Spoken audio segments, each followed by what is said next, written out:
그래서 40절까지의 말씀입니다. 우리 한 목소리로 봉독하겠습니다.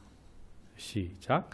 그때에 임금이 그 오른편에 있는 자들에게 이르시되 내 아버지께 복받을 자들이여 나와 창세로부터 너희를 위하여 예비된 나라를 상속받으라.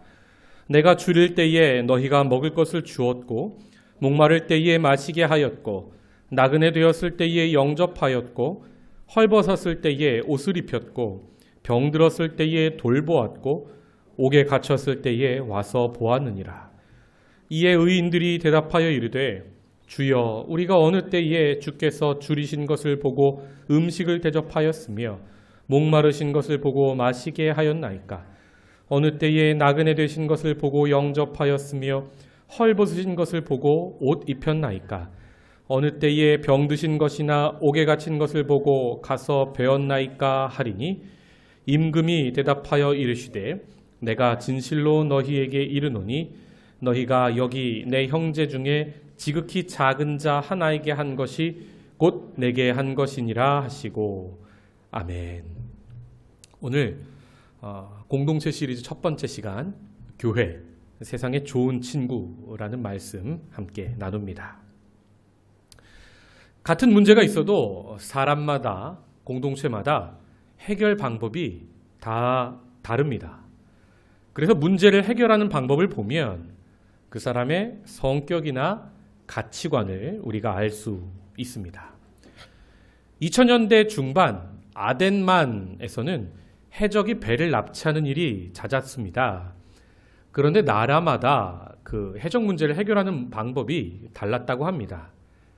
먼저 미국은 신속하고 정확합니다.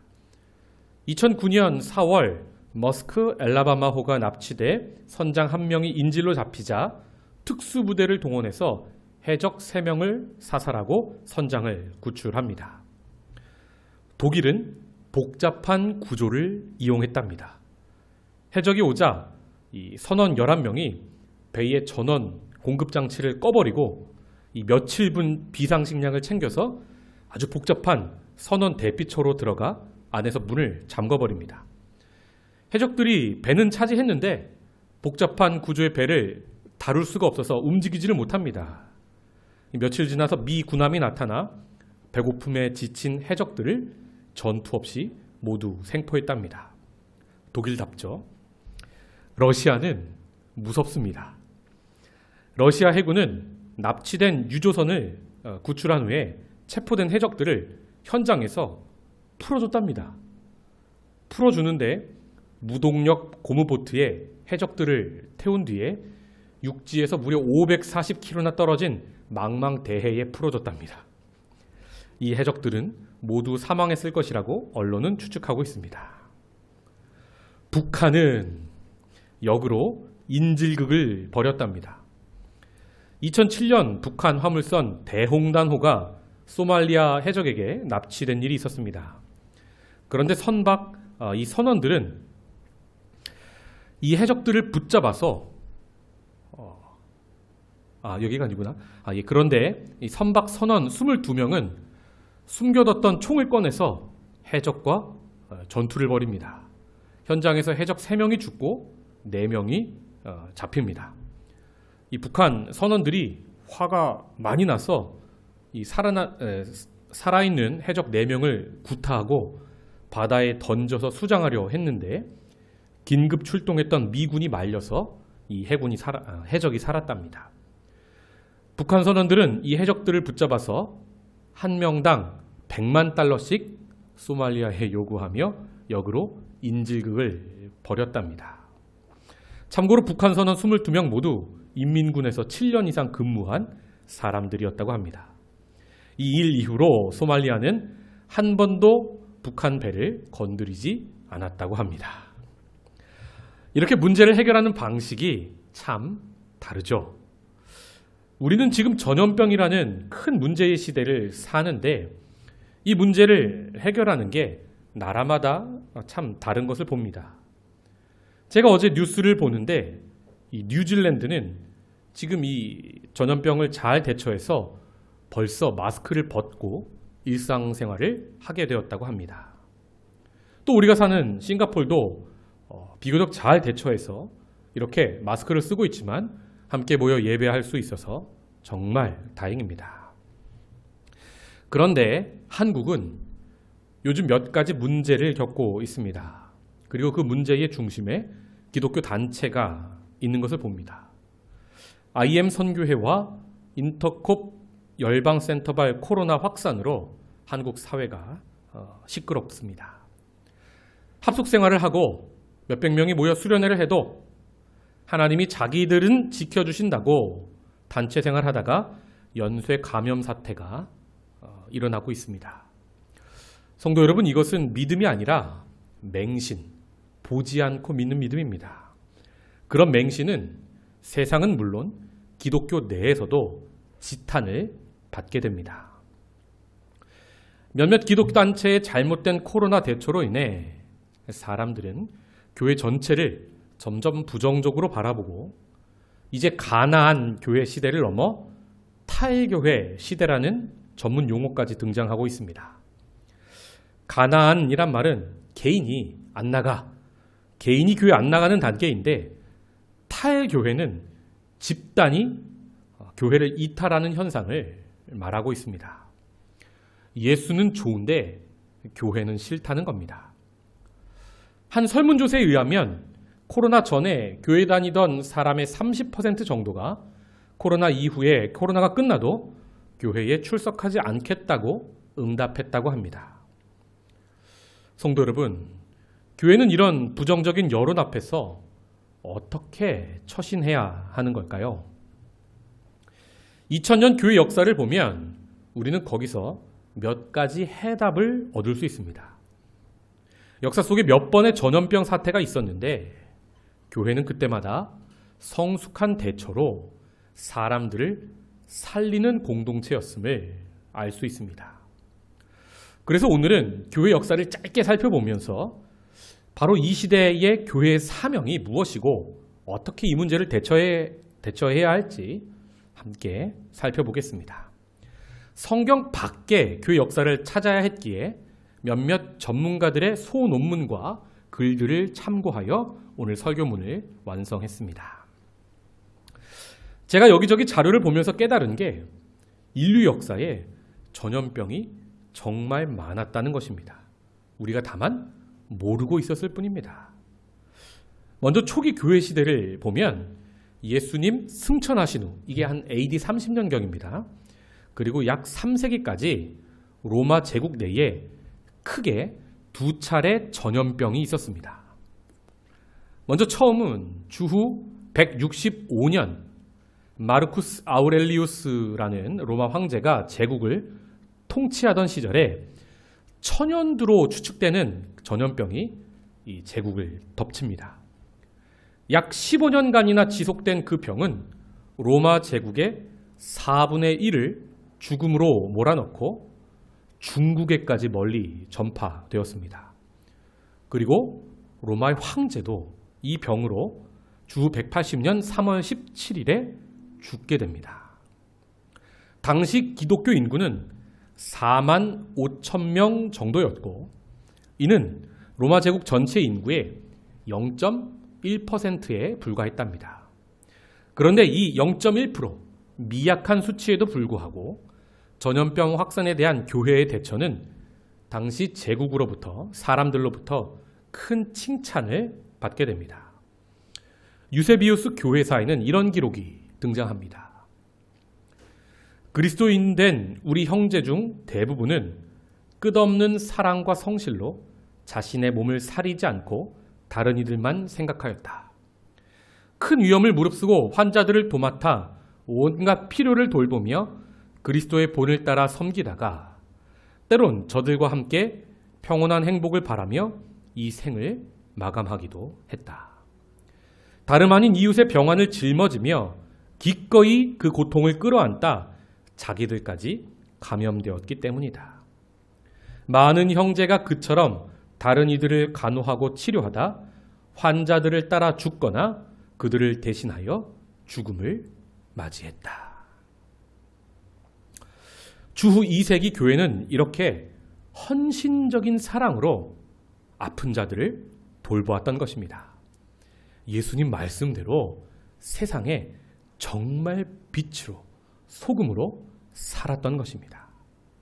이로 인해 기독교 인구가 조금씩 늘기 시작하죠.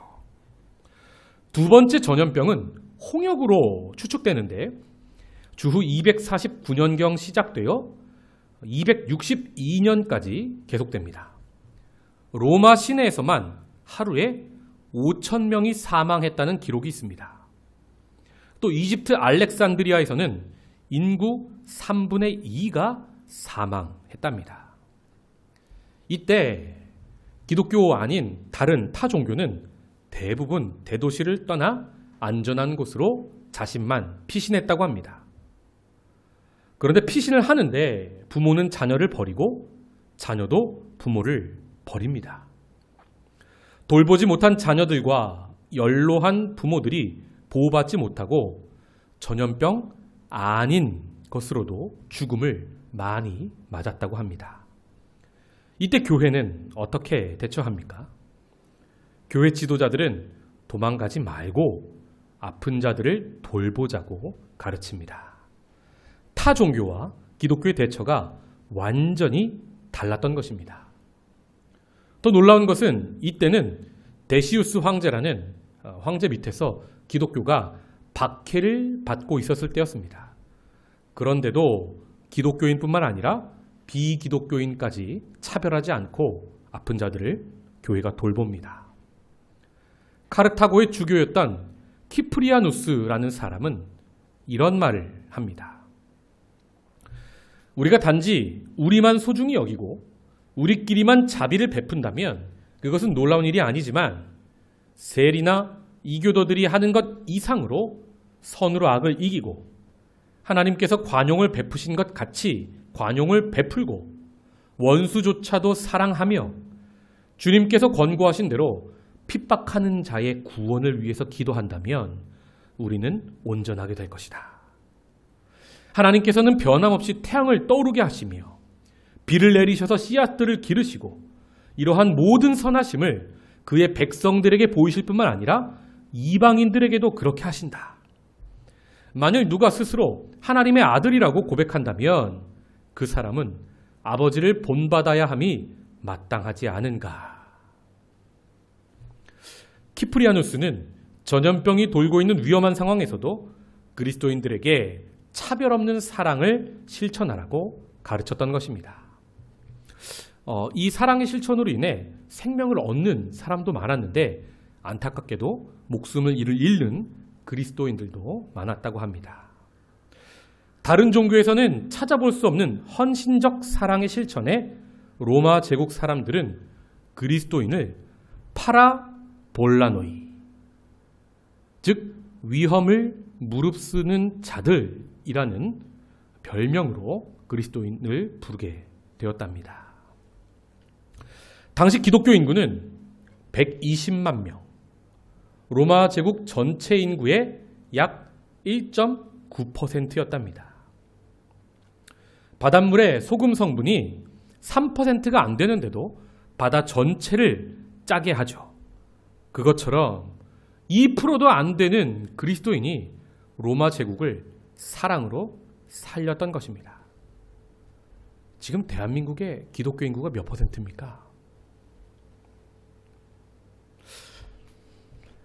그래서 당시에 그리스도인들은 이 병에 걸려도요, 죽는 확률이 세상 사람들에 비해 훨씬 낮았다고 합니다. 깨끗한 물과 먹을 수 있는 양식을 주고 또 헌신적 돌봄을 통해 죽는 경우가 많이 사라졌던 것입니다. 그래서 주후 300년경에는 기독교 인구가 120만에서 600만 명에 이를 정도로 많이 성장하게 됩니다. 전염병이라는 문제에 대처하는 교회의 성숙함에 사람들이 예수를 영접하게 되었던 것입니다. 시간을 조금 넘어서 중세 시대에도 전염병은 있었습니다. 우리가 잘 아는 대로 14세기에는 흑사병 때문에 약 7,500만 명에서 많게는 2억 명까지 목숨을 잃습니다. 그런데 안타깝게도 중세교회는 흑사병을 퇴치하기 위해 많은 미신과 주술을 만들어냅니다. 또 우리의 죄 때문에 전염병이 돈다고 해서 고행이 필요하다고 가르쳤는데 채찍으로 자기의 몸을 때리기도 했답니다. 또한 다른 인종에 대한 차별과 혐오를 유발시켰는데 유대인들이 우물에 독을 탔다는 거짓 소문을 내어서 유대인들이 그 당시에 집단 학살을 당하기도 했답니다. 전염병도 문제인데 잘못된 종교 지도자들이 가르치면 더 큰 문제가 일어나는 겁니다. 예나 지금이나 잘못된 목회자들이 세상의 문제보다 더 큰 문제를 일으키죠. 이 종교개혁의 시기에 접어들면서 흑사병은 크게 줄어듭니다. 하지만 1505년경 마틴 루터는 흑사병으로 인해 동생 2명을 잃게 됩니다. 그리고 1517년에 종교개혁을 일으켰는데 한 10년 후에 다시 흑사병이 유럽에 유행합니다. 이때 루터는 치명적 흑사병으로부터 도망칠 수 있는가라는 글을 씁니다. 어떤 사람들은 당시에 흑사병을 하나님이 내린 형벌이라 여기고 그래서 그것으로부터 도망하는 것은 불신앙이라고 주장했는데 그에 대한 대답이었습니다. 그래서 마틴 루터는 이렇게 말합니다. 만일 집에 불이 났을 때 하나님의 심판이라며 가만히 있어야 하는가?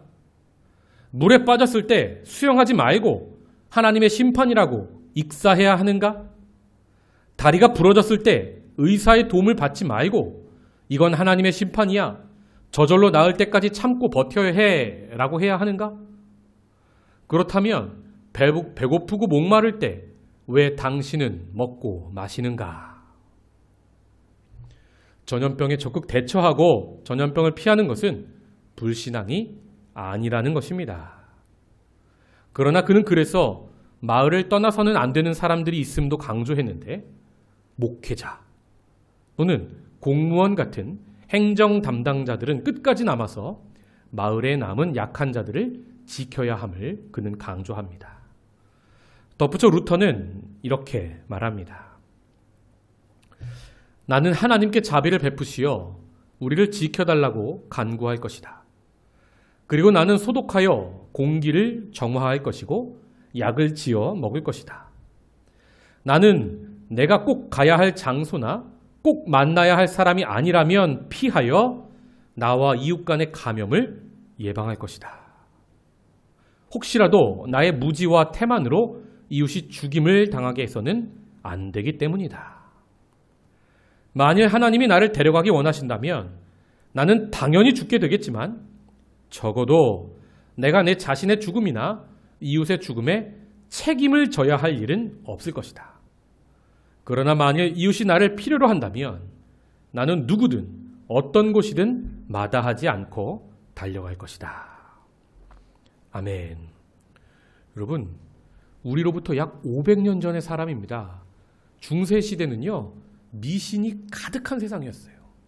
지금과 같은 상식, 의학적 상식이 없는 시대였는데도 이렇게 깨어있는 사람들이 그리스도인이었다 이 말입니다. 우리 시대 어리석게 전염병에 대처하는 종교 지도자들이 꼭 명심해야 할 말 같습니다. 또 당시에는 종교개혁자 중에 루터만 아니라 스위스의 쯔빙글리 같은 사람도 고통받는 사람들을 돌봅니다. 말씀으로 위로해 줍니다. 낙심한 많은 마을의 사람들을 그가 치유합니다. 그런데 그러다가 그도 1519년 9월 말에 흑사병에 걸립니다. 그가 거의 죽었는데 하나님의 전적인 은혜로 삽니다. 이렇게 이 생명을 무릅쓰고 생명을 구하는 사람들에게 하나님이 크신 은혜도 베푸시는 것을 봅니다. 또 시간을 조금 더 거슬러 올라 1700년대에 이르르면 흑사병이 유럽 사회에서 거의 사라지는 것을 봅니다. 유럽 사람들의 약 60% 정도가 항체가 생겨서 흑사병을 이길 수 있게 되었기 때문입니다. 요즘 우리가 말하는 집단 면역이 그때 생겼던 거죠. 그리고 이때 사회는 산업혁명으로 인해 급속하게 발전하기 시작합니다. 사람들은 다시 대도시로 몰려들었는데 그러면서도 도시에 문제가 많이 생겼답니다. 알코올 중독, 도박, 매춘 이런 사회적 병폐 현상이 그 당시에 많습니다. 당시 노동자들은 약 3평 정도 되는 작은 방에 살았습니다. 여러분 3평이면요 한 이 정도 공간 되지 않을까요? 화장실이나 부엌은 공동으로 사용하고 하수도가 없어 하수는 그냥 거리로 흘러내려버립니다. 열악한 근로 환경과 극도로 취약한 위생 때문에 장티푸스 같은 전염병이 다시 대도시에 돕니다. 그래서 당시 이 상류층의 평균 수명이 35세에서 38세였대요. 노동자들의 평균 수명은 15세에서 17세에 불과했답니다. 어린이들은 당시에 4살에서 5살 때부터 탄광에 들어가 고된 노동을 시작했답니다. 그 당시에 소은이가 태어났으면 탄광에 들어가 일해야 되는 나이였습니다. 하루에 15시간씩 노동자들이 일했답니다. 이렇게 시대가 어려울 때 감리교 창시자 요한 웨슬리가 활동을 합니다.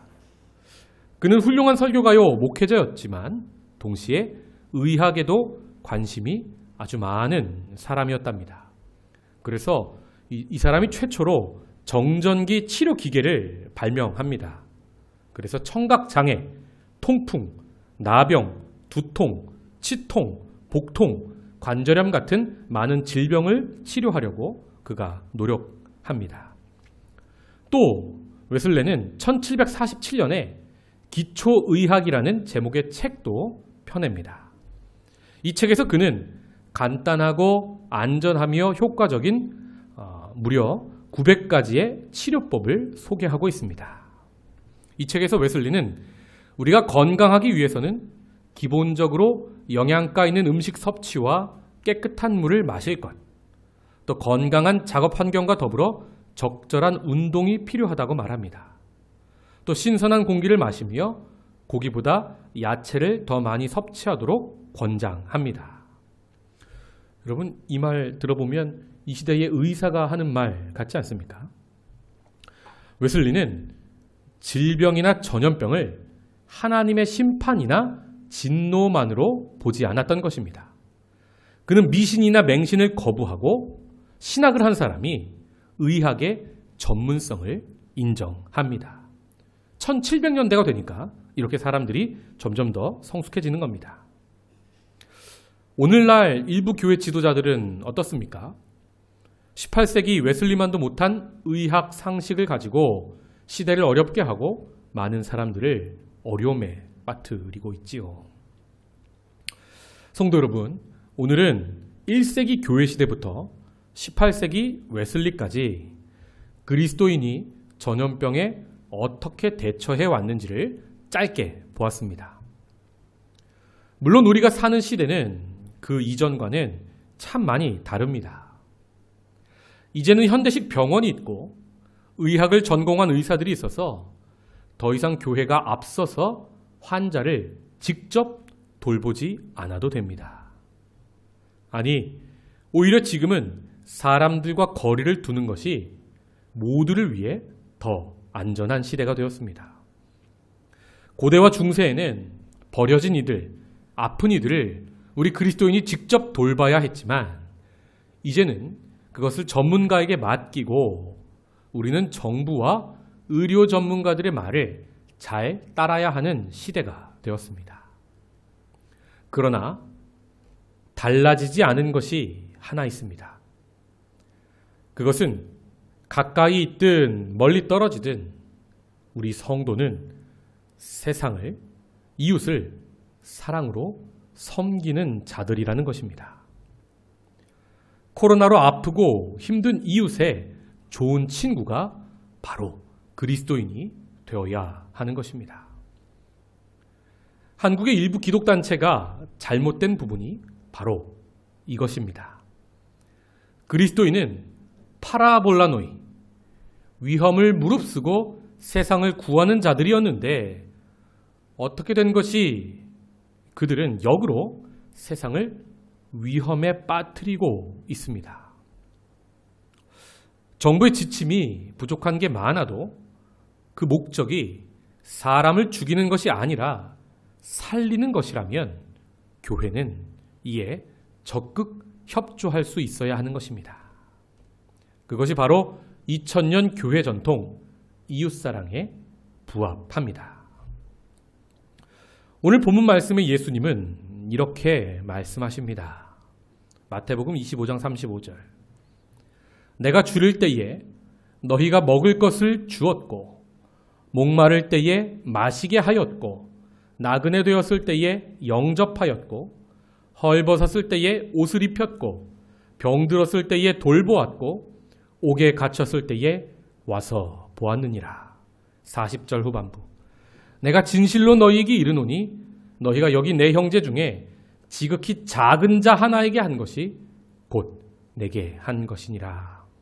아멘. 우리가 주님께 하는 행동은 예배만이 다가 아닙니다.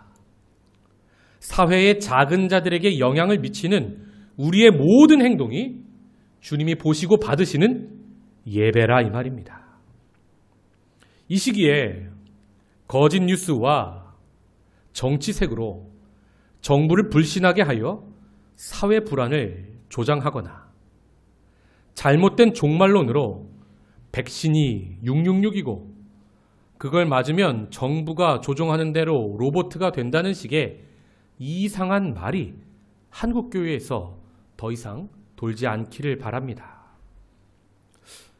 성도 여러분, 우리 입에서 나와야 할 말은 그런 거짓 뉴스가 아니라 이 아픈 시대, 이 전염병의 시기에도 하나님이 우리에게 영원한 생명, 복음을 주셨다는 것입니다.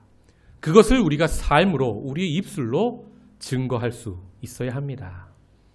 하나님이 여전히 세상을 이처럼 사랑하셔서 독생자 예수를 우리에게 주셨고 그분 안에 우리에게 참 생명이 있음을 알려줄 수 있어야 합니다. 화려하지는 않아도 정결하게 사는 우리의 삶, 가진 것이 적어도 감사하며 사는 우리의 삶으로 이 어려운 시대에 진정한 행복이 여기에 있다고 세상 사람들에게 보여주는 저와 여러분이 될 수 있기를 주님의 이름으로 축복합니다. 교회 건물의 화려함이 아니라 내 삶의 소박함으로 다시 예수를 전합시다. 교회 성도 수가 1만이니 2만이니 자랑하는 것이 아니라 가진 것은 지금은 적어졌지만 감사하며 사는 우리의 삶으로 예수의 향기를 내뿜읍시다. 오늘 말씀을 준비하면서 2000년 동안의 우리의 신앙의 선배들은 우리보다 가진 건 참 적었어요. 평균 수명도 우리와 비교할 수 없습니다. 우리가 그들의 시대에 태어났다면 지금 살아있지 못하고 죽었어야 했을 수도 있어요.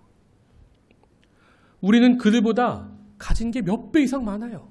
그렇게 풍성한 시대에 태어났어요. 그런데 제가 이 자료들을 찾아보면서요. 우리보다 그들이 더 행복해 보여요. 성도 여러분, 우리 안에 정말 행복이 있습니까? 이 전염병의 시기에 내가 잃은 것만, 내가 억울한 것만 생각하기보다 하나님이 여전히 내게 주신 것, 그 예수 그리스도 이름 때문에 내가 너무나 행복해서 이 어려운 시대에 웃을 수 있기를, 세상 사람들에게 나는 예수 때문에 이렇게 행복하게 산다고 담대하게 간증할 수 있기를 바라봅니다. 기도하겠습니다. 하나님 감사합니다. 오늘 수요일 저녁 하나님의 말씀을 나눕니다. 교회 공동체는 전염병 시기에 어떤 공동체였는지를 돌아봅니다. 하나님, 우리의 신앙의 선배들은 가진 것은 우리보다 적었지만 예수 그리스도의 사랑을 어려운 이웃들에게 전했습니다. 그들은 수도 우리보다 적었고 우리보다 건강하지도 못했고 우리보다 가진 것도 적었지만 예수 그리스도의 이름을 가져서 너무나 행복했습니다. 그래서 그 행복이 로마 전체에 퍼진 것을 봅니다. 하나님, 우리는 어떻습니까? 지금 수가 많습니다. 화려한 건물도 있습니다. 그들보다 돈도 많습니다. 그런데 정작 있어야 할 우리 안에 복음의 행복은 과연 있습니까? 본질부터 돌아봅니다. 다시 한번 예수 그리스도의 이름을 붙잡고 어디서 무엇을 잃어버렸는지 돌아보며 우리 안에 참 행복을 다시 한번 찾아내는, 그래서 그 행복을 세상 가운데 전하는 우리 될 수 있도록 은혜 더하여 주시옵소서. 어려운 시대마다 교회는 세상의 좋은 이웃, 좋은 친구였습니다. 우리가 세상의 위협이 아니라 세상의 빛이요 소금이 될 수 있도록 은혜 더하여 주시옵소서. 감사하고 이 모든 말씀 예수님의 이름으로 기도합니다.